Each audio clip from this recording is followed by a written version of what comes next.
The story that I'm going to tell you now is a very interesting story, and one of the reasons why I'm telling it for the Talmidim from the Mesivta is, unfortunately, so many years have passed and it wasn't publicized. Don't ask me why not.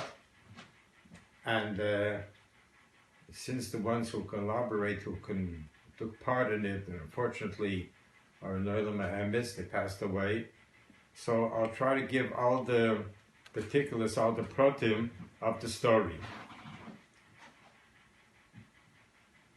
The Yom Kippur War, when it happened, you probably read about it, you heard about it. They weren't prepared, they didn't know about it.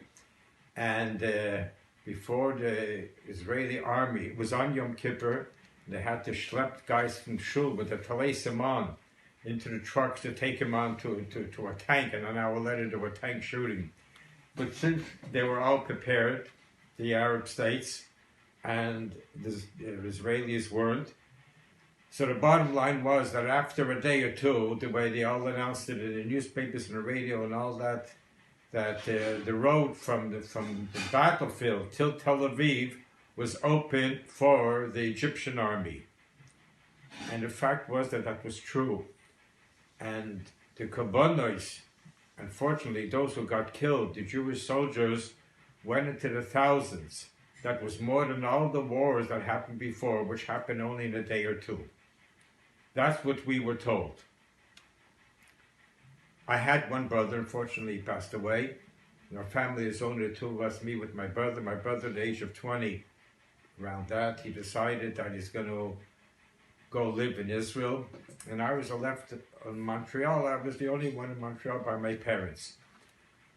When my mother, Lashon, when she started hearing on the radio what's doing in the war, so right away she told me, you have to get in touch. I need a bracha from the Rebbe. So, but the only problem was that there was literally, so I called up the Rebbe's office and I gave it over to the Rebbe's secretary, Bia McLean, Allah Shalom. But then he told me, Mayor, I want you to know that if there isn't 10,000 tzetlach lying in the Rebbe's desk that he hasn't looked at, and since the war started, he has not answered one letter. He's not answered one zettel. He's not there completely. You're not going to get an answer. But I'm going to put you on the top. Anyway, a day passed, 2 days passed, and I explained this to my mother that the Rebbe's not answering. He's not answering. And ich miss her, but I have to have an answer. I said, you have to have it, you're dealing with a Rebbe, you can't say you have to have. Anyway, it came to a stage after a day or 2 or 3, my mother was sitting and crying her eyes out, saying to him, even though my brother wasn't a soldier, he was a Canadian, he was never in the Israeli army, he was never told, because he wasn't born in Israel, he was an Israeli, he was a Canadian, not an Israeli. So it came one day that she mentioned to me, and she said to me, if I don't get an answer from the Rebbe, I won't survive. I don't know what's doing with my brother Nissen, but I won't be here. I just can't take it. So I didn't know what to do. So I called back to Binyamin. Binyamin knew my mother, and I told him. So he said the situation didn't sound. I'm telling you, Mayor, a few times I took your letter from on top, I put it on top, I came back and it was the Rebbe put it on the bottom. And I put it back again on top and the Rebbe put it on the bottom. So I say, he's not answering no tzedlach. Then he asked something to me. He says, I'll make you just feel good. In an hour, I think he said an hour, maybe it was an hour and a half, I don't remember. But in an hour from now, the Israeli army is going to be on the other side of the Suez. He says, I gesund, and he hung up. I did not understand what he's talking about. The other side of Suez is Egypt. What are they going for a visit to Egypt? The war wasn't there altogether. The war was in the Sinai Desert. Can't have a war over there. I didn't understand what he's talking about. I came to daven member in Shul from Arab, and everybody's talking about the war, and I was afraid to say something, so I just mentioned that I heard that Israeli armies on the other side of Suez. Everybody started screaming at me, how do you talk like that? Jewish blood is flowing like water, and you're talking about the other side of Suez. I didn't know what he's talking about too. So I let it go.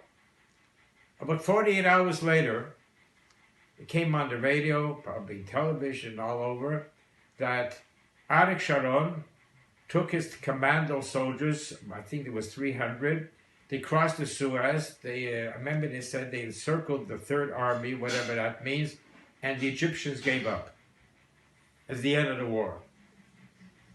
So right away, okay, now I knew about this. I knew and I didn't know.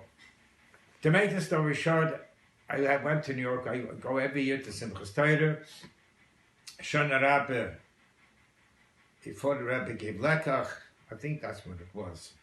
Maybe it was at night. I can't remember exactly. So I see B'Yom Klein, and he starts laughing when he sees me. And he said, okay, Dabe Kishemei Abdacha. B'Yomin, open your mouth, I'm listening.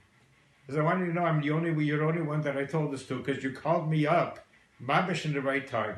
And he tells me such a story, that the Israeli army saw that are not going there. They're going to lose the war, and they have the koyach, Rahman al-Islam, for the Egyptians to destroy the state of Israel, period. That's what the stage was. Arik Sharon, who was really out of the army, but he took him back into the army. So he went to the Prime Minister, then Golda Meir, and he said, every day there's hundreds and hundreds of Kindalach getting killed, and it's all your fault. Let me take I think it's 300. It wasn't big